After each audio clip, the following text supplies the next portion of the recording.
Hey everybody, welcome to episode 195 of Fight Chat Friday. So this is the 81 final from this year's European Championships, and it's between Madalin Popescu from Germany and Roman Stepenko. So we're going to get right into this fight and break it down and give you guys the breakdown that we have. This one is from the finals gala of the Euros. So what this one is kind of going to set the scene for is a long-rangey kicker versus somebody who's trying to break in through that distance. So we see that kind of starts out. We have Germany in red, who has nice range on the kicks, who tries to use that. Now, the Ukrainian fighter in blue has actually quite a tricky front leg of his own, and he's caught a lot of people along the way through the Euros and even in the tournaments like Open Dutch and things this year, from fights that we've seen.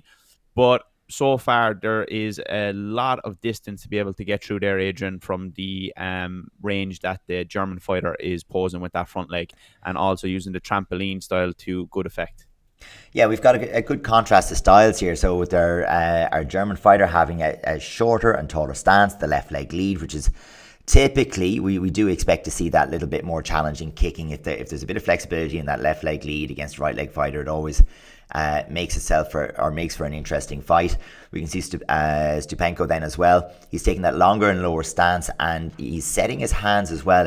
You'd be looking at him going, okay, this guy's looking to jump the leg. He wants to catch the leg on the lift and get himself into hands, which again, because he carries the body forward, that low hand position, that long stance, you're not expecting that right leg to go snaking over the shoulder. So it does, as you said, it does illustrate where that front leg could cause damage, just because his body position and his manner is not suggesting that's what he's going to do. Yeah, that's the thing, because for you to be able to use the hands, the more you lean back over your front leg carry, less chance you're going to be able to propel the body forward quick enough to be able to launch forward the hands. And we can see this is a little bit of a problem right now. The German is using a nice variety of the traditional axe versus a kind of like a mix of the hacks that we've seen where it's more of a hooking style. This is kind of coming a little bit more direct. So he has that range to be able to mix and match from direct side kick and then bring that more trajectory towards the top to just mix up the distance and keep his opponent guessing. So from round number one, I think the Ukrainian is finding it hard to find his feet to set the distance correctly to be able to get the hands. And also, the more you lean on that front leg carry, it makes it a little bit more difficult. So far, it's the trademark fight of how you can win as a taller fighter. How many fights have we breaking down where we show Yeah. you a blueprint if you're the smaller or basically the fighter who has to deal with the bigger person? This is the opposite, and it's not often we get to kind of break that down from that side. And it's a thing of the weight class as well. So at the 81s, we don't often or as often see those tall, exceptionally leggy fighters. Like we would have seen it when you'd have had the likes of, I suppose, Camille from Ireland, in and around that weight class for a while as well. And like there's a few people who come through every now and again. You can see it at the plus at the next weight class up with Dino as well from Sweden, where, being that tall, of that build, that longer leg, it is often something that those guys within their own countries or at the other international tournaments aren't getting to fight against that body type or that build very, very often. And what we might see if this was a lighter weight class is that Roman he would need to have much more in and out, much more push pull in order to force more lifting of the leg, more kind of false lifts, and give himself the opportunity to come to hands. And I think for me, he's not pushing the tempo enough to try, to be winning this with his hands. Yeah, that's it. We can see that what he's looking for now at this stage with the round two coming to a close. And he had his best exchange in the last two there, to be honest. But still, that German is able to really mess up his distance and use his front leg really well to, number one, control the distance, and then as a byproduct of that, control the tempo of the fight as well. And just by the time Roman is able to get into that bigger, longer distance, it's just too much time for Madalin to be able to react and to be able to do what he needs to do to get himself out of danger, which is very, very important. So he's using the front leg very well without using it, if that makes sense. Yeah. Just picking it up to keep his opponent guessing, just so he can't get any reads to get into that distance. When he does, it's just not clean enough for the Ukrainian to be able to get any big value scores, especially when Madalin is picking a few headshots every now and again throughout this fight, which obviously is a big, big value of a 3-to-1 ratio when he's trying to be the one who's using the kicks versus hands based on the scoring. We can see it's become a real staple for Roman as well in the second round. He's ducking the front leg, but he's getting, it's not something, it doesn't look like it's something that he's super comfortable with, because he's not closing the distance as he does it. So he's ending up staying on the same range. So he's either getting clipped with a midsection kick, or it's floating up and around the head. Now you can see, okay, on one of the cards, Madalin's got a lot of credit for it, maybe, or even two. He hasn't been super effective in terms of figuring out where the head's going to be and landing that shot there. But it's quite a risky play and not an awful lot of comeback, because it just doesn't look like he's comfortable with going under the leg and getting inside. Yeah, so what you got to study here is, number one, how the taller fighter is able to control the ring. And he only gave away 2 warnings, maybe 3 in the end, I think, which is quite good. Yeah. Which, like, for a taller fighter, with all that pressure coming at you as well, when you're winning 4-0, you expect a little bit more. So he was able to kind of dictate that from the early onset, not give away too many warnings early, which allows you to take that little bit of a hit towards the end of the fight, which is a big thing to have in the back pocket.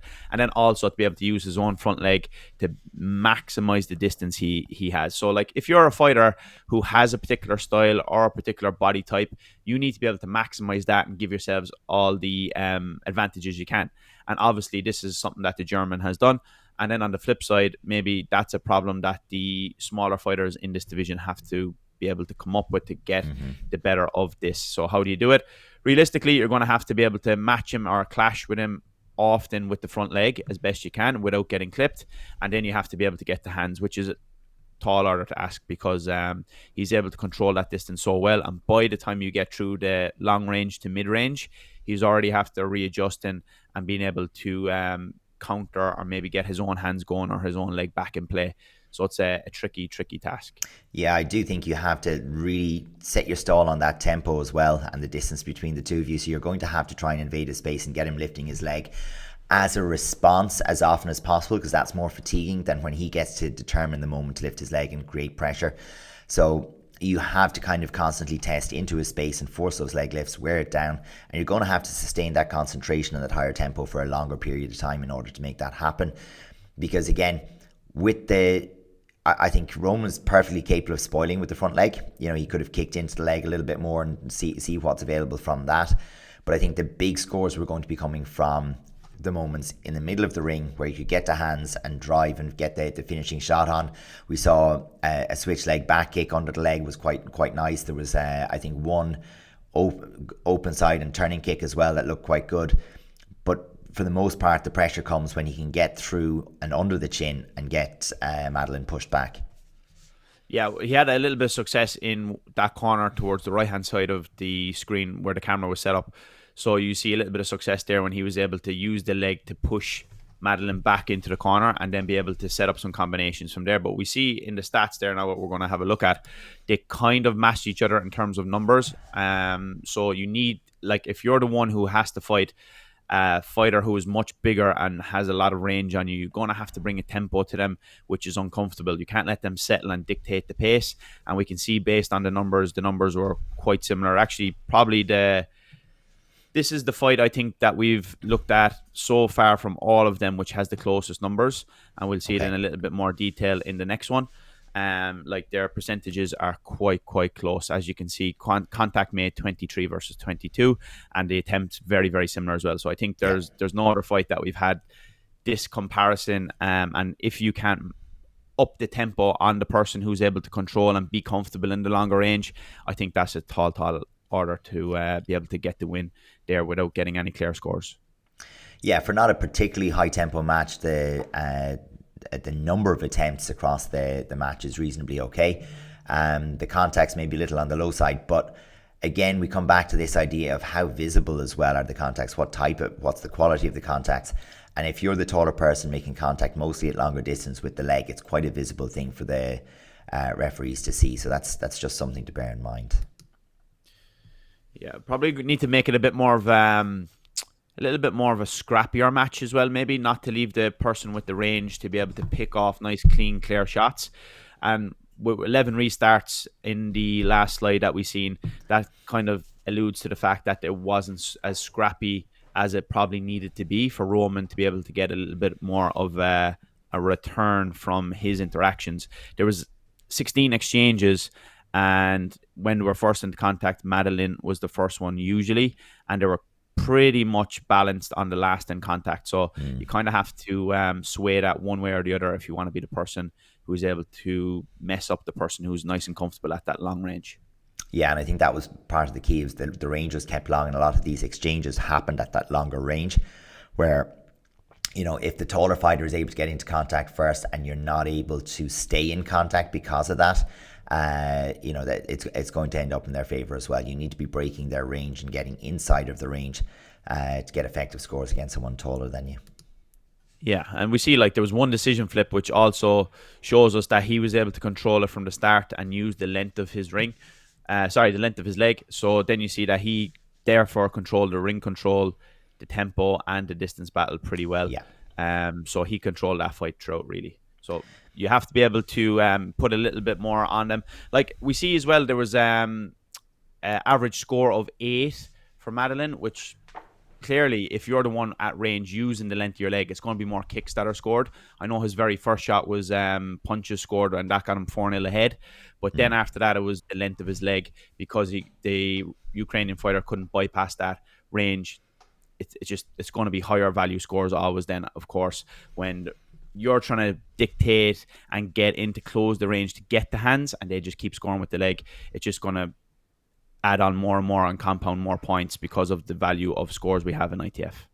Yeah, I mean, anytime we see this, battle over range, it's really important to keep the scores low. I think in terms of, like, you want to mess up the match and get more interactions for sure, but we're keeping the scores low by not letting the rangy person pick clean shots at distance. You need to have it that closer in, messier, because we're always saying, look, they only need to be right on the money once. That big headshot that lands is 3 points on 4 cards sometimes, and you really don't want to make it so that that's happening. So the real effort has to be from start to finish, making sure that the taller person is uncomfortable in their distance, and it should feel to them like they're struggling to know when to lift. You know, if the taller person is feeling like their leg is getting heavy because they don't know when to lift and they're lifting when they shouldn't, or they're lifting late in response to a threat, then you know the other person is doing a very, very good job of making them uncomfortable. And I think that's really where you want to push. Yeah, but the German fighter Madalin did really, really well to maximize by putting his strengths that he had and his advantages to the forefront, which gave him the win, a nice, comfortable win in the end. So congrats. Absolutely. Well done. So, folks, that's us for this week. We'll have to see what we have next week. There's plenty more from the European Championships that we want to put some time into and look back on. But if there's anything that you particularly want to look at as our next fight, let us know in the comments or through social media. See you next one, guys.